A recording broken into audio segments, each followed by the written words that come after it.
this is Neo again from Neosizwe. Today we're looking at how to make your own network cable, or really trying. What you'll need is obviously a crimping tool, a network cable.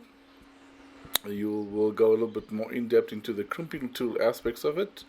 You will need boots. That's basically a protector for the joints of the cable. I've got a specific type. These are light gray in color. Comes in packets of 100, but if you want smaller quantities, just let us know, we'll make it available. Then you also have the leads that come in plastic containers, up to 100 in it as well, and that's the lead connectors that goes into the LAN ports. As you can see from the boots, it is made out of sturdy plastic.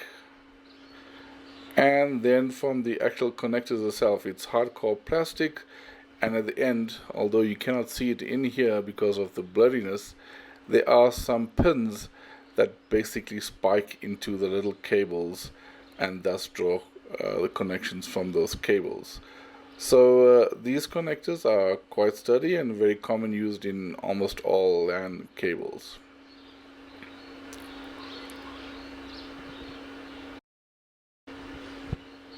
So more about the crimping tool. It's required more for cutting and stripping of the cable, as well as crimping of your network cable. This is a network cable. It's a CAT6 cable. You will see on your crimping tool, you'll probably have to chop off a little bit of the network cable up front.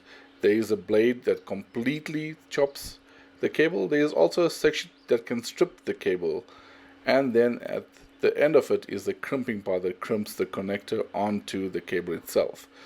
Most of these crimping tools have a depth marker or a depth gauge, where you can basically gauge how far you should be stripping the plastic connector. So what we're going to do first is just have a clean cut on the end, just to make sure we're all aligned with all the cables that's there. So have a look and just see if all the cables are neatly cut off.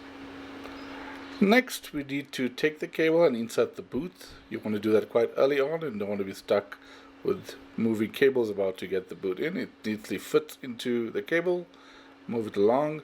Take your crimping tool, the cutting tool, utilizing the stripping part of it. Basically, you don't have to press all the way down on it. You have to be careful. If you do press all the way down, you might cut into the cables that's in there. Strip away the plastic container. Just make sure that all the cables are intact and none of it is cut away. You will also find there are 4 pairs of twisted cables. 4 pairs of twisted cable, and it's surrounded by a plastic sheet that's there for basically protection as well as interference. So cut off the plastic core, making sure you don't cut into the cables, and that allows you a bit more freedom of moving those cables around at the end. What you'll need to do now, in a very specific order, that's according to what I do, is basically take your orange and orange-white, untwist it, then go for your green and green-white, untwist that, and try and align them together. Then go for your blue and blue-white and untwist that, and then bring them down so they're all more or less the same plane, and then finally untwist the brown-white cable.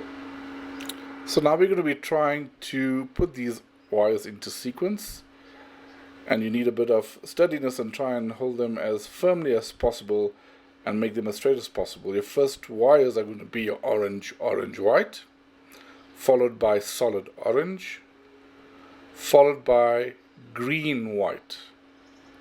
That needs to be followed by solid blue, followed by blue-white, followed by green, followed by brown-white, and then solid brown. Okay, so try and align them together as steady as possible to make them as straight as possible to get them in that correct sequence. It can be a bit difficult at times, so Don't pull too hard, but get them into that correct sequence, and hold the base of that cable as tight as you can, so the sequence is more or less correct. You don't want to lose that sequence.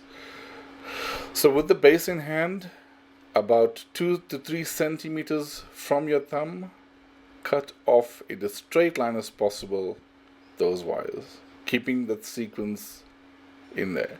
Then you take your connector with the pins on the upside,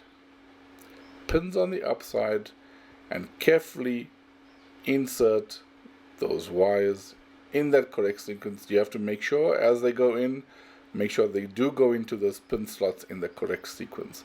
And you'll figure, whilst you try and jiggle it in, you'll see it going in there. And then secondly, you'll see at the end of the pins, the copper wiring actually as a see-through bit at the end. You can then confirm that they are in the correct sequence and they're showing correctly at the end. So we've got them into the connector in the correct sequence. We're now going to be taking the crimping tool, and at the top end of the crimping tool, the connector needs to go in, and it only goes in one way. So you see on this connector, it fits in that direction only. Push it in firmly, and once it's in firmly, it cannot be pushed any further. Press the handle at least 2 times, making sure that it's firmly crimped.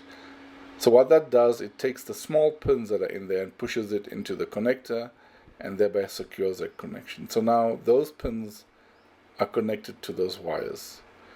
Your next stage is to take your rubber boot and place a rubber boot over the connector.